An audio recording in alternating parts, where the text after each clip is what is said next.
ijjiya dan ijjiya.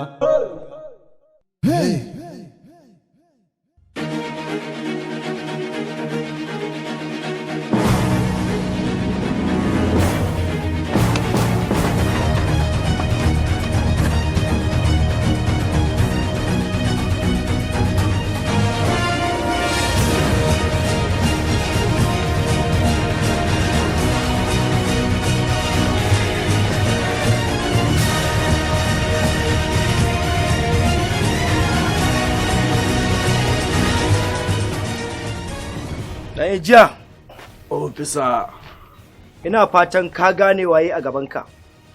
Na gane. Ka daɗe, kana wahalar da hukuma.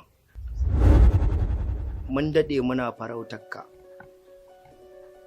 Yau, ka faɗa hannun da ba za ka fita ba, za mu yi ma hukunci daidai da abin da kake aikatawa. Ka ɓata yara sama da 1000 a unguwan nan akan shaye-shaye. Don haka, za mu tabbatar da mun ladabtar da kai, mun dawo da kai daidai. Ina fatan ka gane. Ofisa kenan, ƙasan nan tamu ce, 'yan siyasa kuma namuna.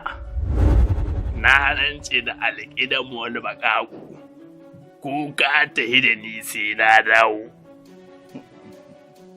Haka ka ce? Haka na ce.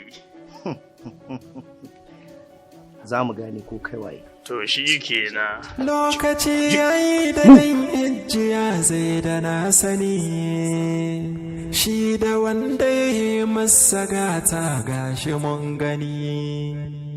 Duk mahaifi baya son ganin ɗansa a yanayi, shi ko wannan shi ya bai wa ɗagata za ya gani.